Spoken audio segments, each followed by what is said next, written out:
Hey, welcome back to the podcast. I hope that you are having a fabulous day.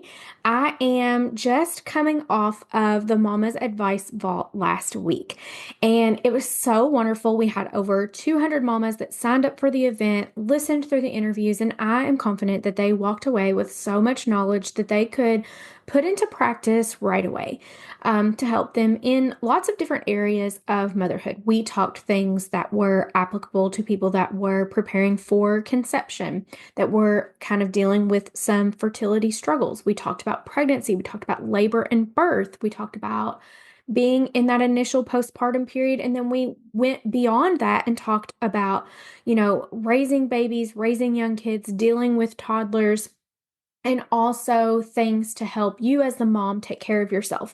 And what I thought would be really fun for today's podcast episode would be to share just one of the interviews that I did for that series. So when I stop talking here in just a second, you're going to hear the actual episode that aired during the Mama's Advice Vault event. This is an interview that I did with Richelle, I can't talk this morning, Richelle Clayton. And the topic that she was covering was how moms can help themselves when they don't really feel like themselves again. And I thought that this was such a powerful conversation. I really enjoyed the conversation, and I feel like it's applicable to so many people that I just felt called to share it here on the podcast for you guys. So, I'm going to stop talking now. I hope that you enjoy Rochelle's interview and learn a lot from it.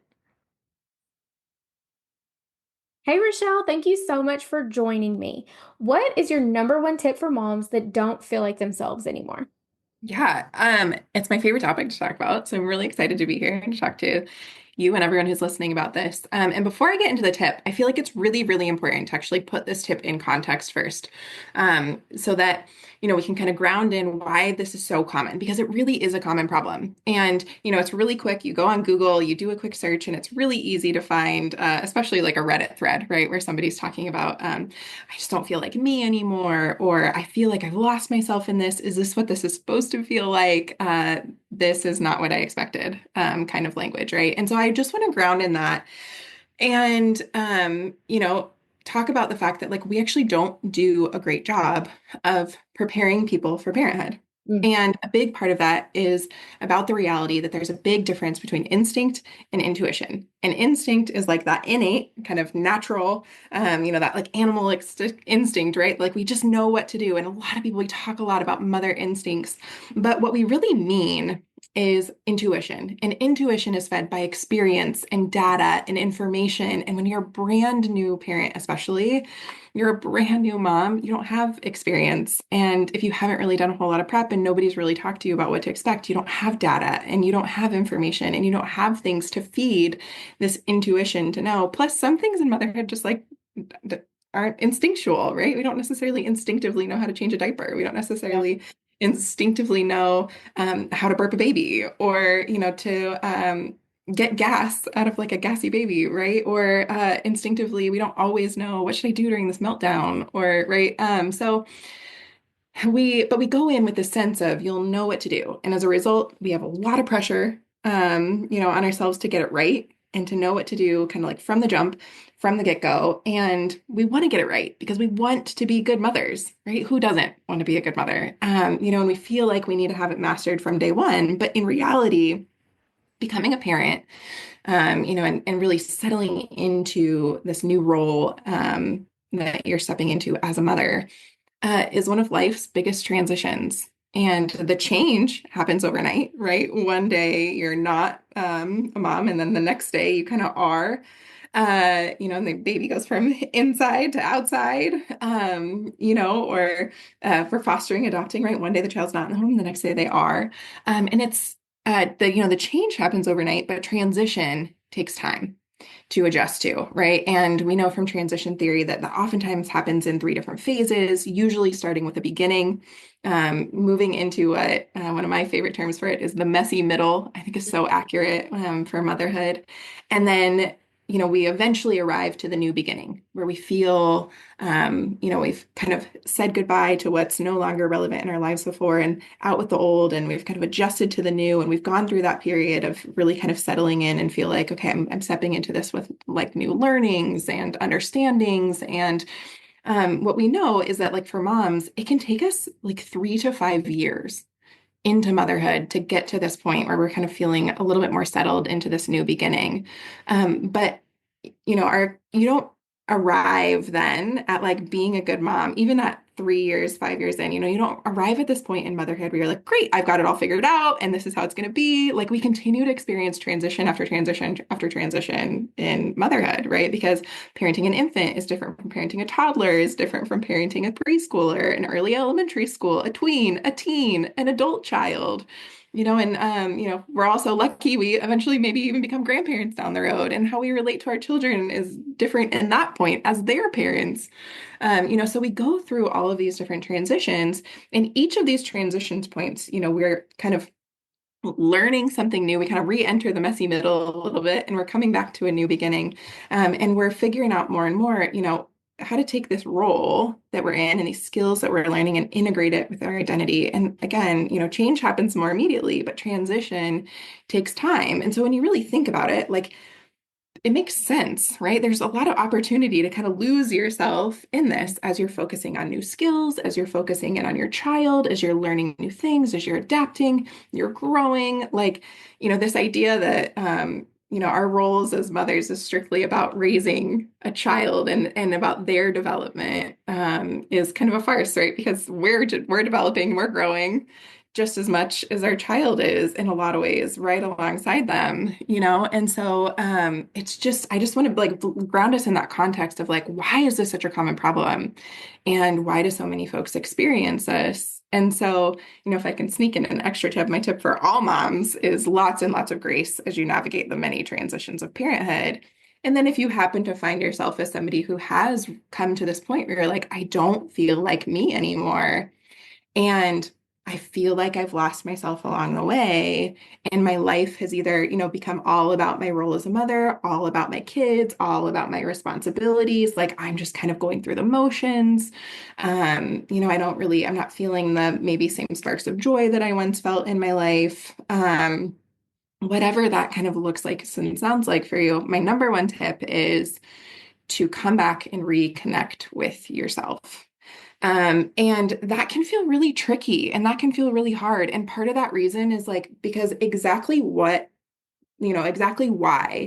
you kind of became disconnected with yourself in the first place can look a little different from person to person, right? And for some people, it's about, I actually lost touch with my needs and I actually don't know I don't know how to take care of myself anymore, right? And I don't know what I need and how to take care of myself and what that even looks like these days as I'm taking care of a child, whether that's a tiny human or I'm navigating, teen, tween, or even elementary school years. And there's just so many different activities going on. And my kids, my life has just become all about my kids. And somewhere along the way, I just kind of lost touch with like, well, what do I need out of life? Or what do I need, in like a self-care term, right? How do I take care of myself anymore?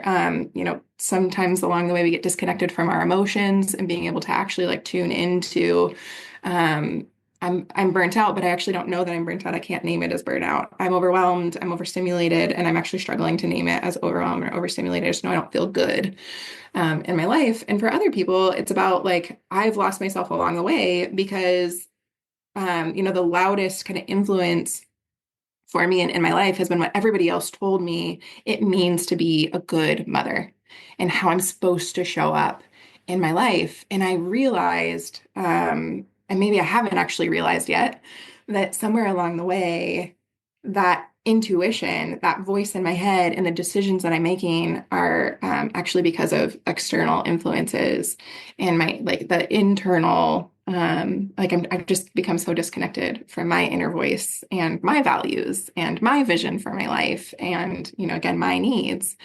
And so, kind of being able to figure out like what's the root cause of why you feel disconnected from yourself is going to be really, really helpful if we can get there. because then we can really start to make really specific changes. But if that's hard and we don't know, right, at least being able to start from the place of, well, let me start from maybe figuring out what it means to me to be a good mother. What does it mean for my kid? What does it mean within the context of my family? What does it even mean like within the context of my life as a stay-at-home mom or as a working mom or like whatever, if I go in the context of all the different roles that I fill in my life, how does this one role kind of fit within that? And what does it mean to me to be a good mother? And how much of that definition, as I'm sorting through it, is actually coming from me? And how much of it is coming from society or from, my parents or from the role models that I've had in my life of other parents? And can we make it more about you and the good mother that you want to be and how you want to show up in your life? And then just start making small steps to actually like bring that to life, right? Whether that looks like making more time for you, or that looks like maybe just resetting some of your expectations, letting go of some standards you're holding yourself to that you realize ooh, I've been making Pinterest lunches and I actually hate making Pinterest lunches, but I've been doing this because I feel like this is what a good mother does. But like, this isn't me. Like, I'd actually rather do, I'd rather not do that. And I would rather, like, I don't know, I want to do uh fun breakfasts instead, or it's maybe not even about food at all, but like if I stop doing this, then I have more of the capacity to like actually like messy play. But I haven't been doing messy play because I've been so burnt out by trying to make the Pinterest lunches.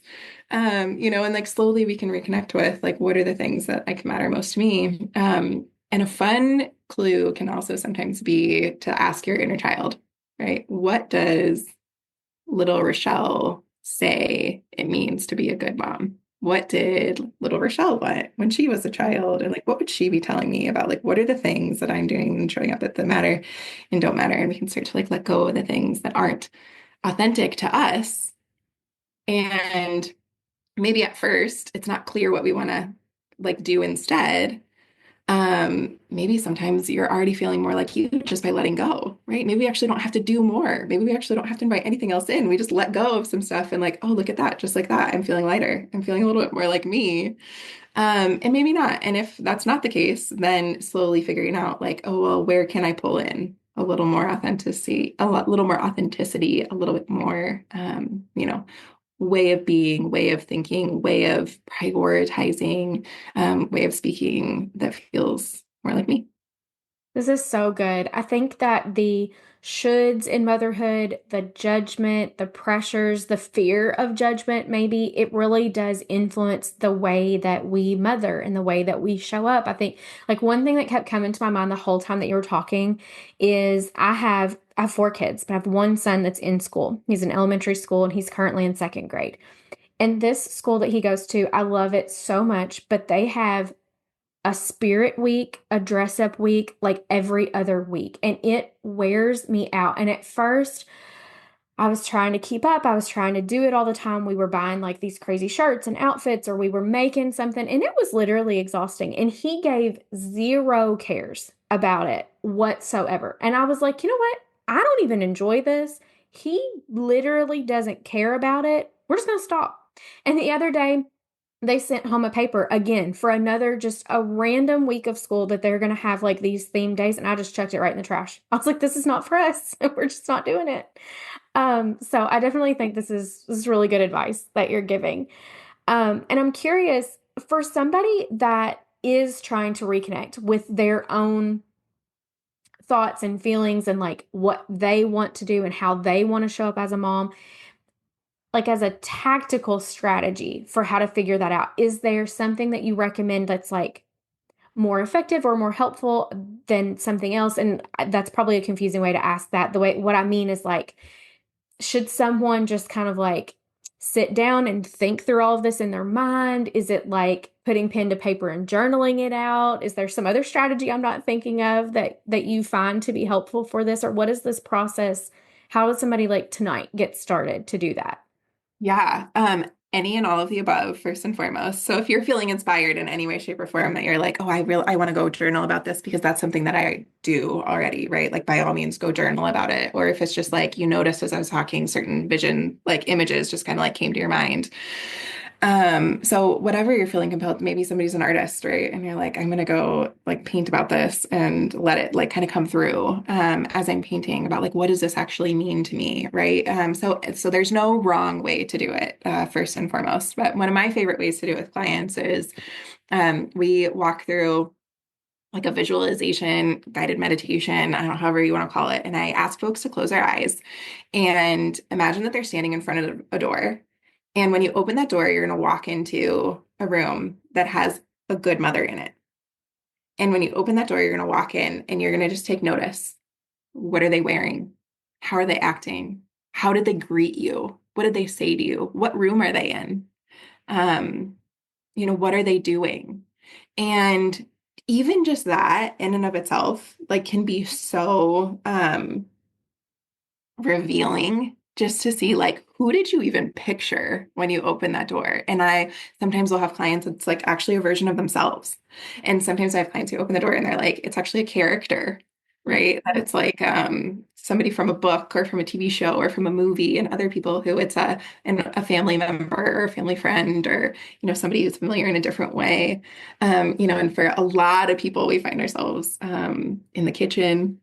It's such a common place, and we end up kind of making a meal together, or maybe not together, right? Depending on what your vision is. But the more flavor we can give to this, and when I do it with clients, there's a whole bunch of different questions that I ask you to help kind of bring that flavor in, to really kind of get this image. And then, we like say thank you and walk out. And then we sit with it and think about like, who was it and what did you see and how did they talk to you and what was your experience with this? And can you notice what parts of that are like where the influence is coming from? Right? What parts of that are from your own experiences or different things that you've read or different things that you've maybe come across, maybe on social media or maybe just like, in friend groups, in mom groups, in society. Like, can you notice the influences? And can you notice how you're feeling about it? Like, are there pieces of what the good mom is doing that's like kind of making you roll your eyes a little bit, right? Or are there pieces of that that you're like, oh, I wish, and it feels really like aspirational, or like that actually like the feeling that was associated with that thing that they were doing or the thing that they were saying or just like the vibe they were giving off or whatever, like, oh, that really hit me in a way that I'm realizing that like I'm not doing that and I want more of that. And like how can I like what is that telling me?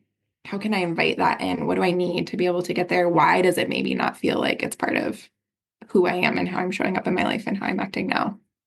Yeah, I think that's so good. I know that for myself, visualization practices, experiences in different areas of my life have been so powerful. So I hope someone will take that little nugget and sit down tonight after dinner or whatever and give that a try, because I think that definitely could be so powerful. Before we wrap up, I want to tell you guys a little bit more about Richelle. So, she is a childbirth educator, doula, coach, and the founder of From Pregnant to Parent, where she helps families prepare for parenthood, navigate infancy, and enjoy parenthood by leaning into empowered parenting. Her mission is all about helping parents figure out what kind of parent they want to be, and you can still feel like yourself while they do it. So, Richelle, I think that you have a resource that you would like to share with all of our attendees here. So, I'd love for you to tell them a little bit about that. I'll make sure that I get it linked in the show notes for you guys.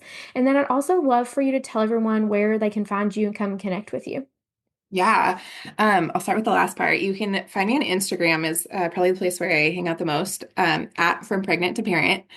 Um, and then, or at frompregnanttoparent.com, is my website if you want to find me there. Soon you'll be able to find me on a podcast, but not quite yet.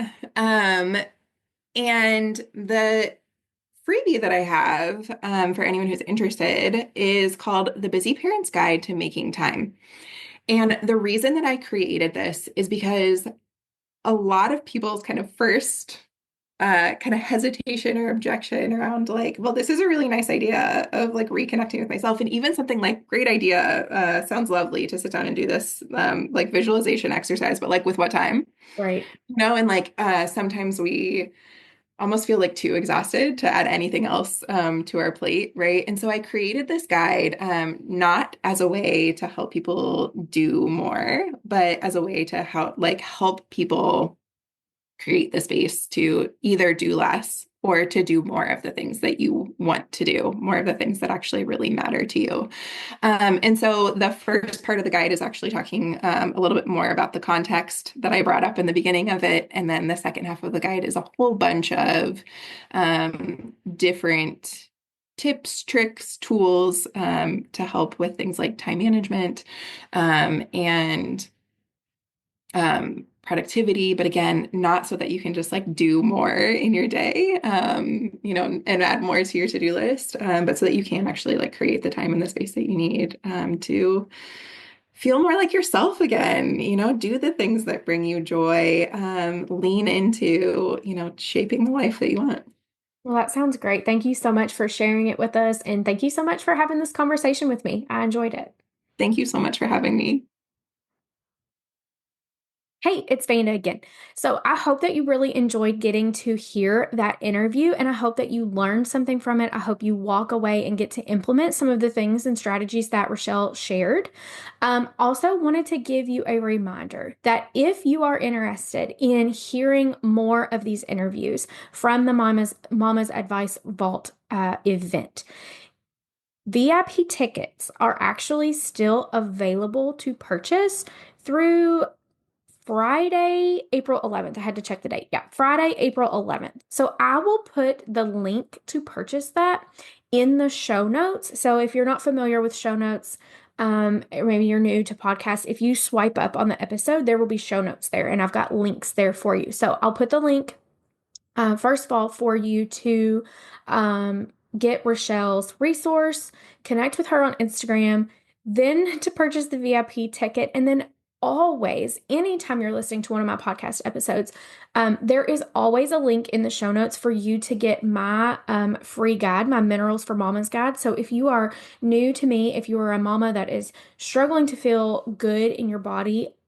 feel like you have enough energy, if you feel like your hormones are out of whack, minerals are always my number one place that I recommend you get started. And that guide is like your jumpstart kit. So download those things in the show notes. I hope you guys have a great week, and I will chat with you again next Tuesday.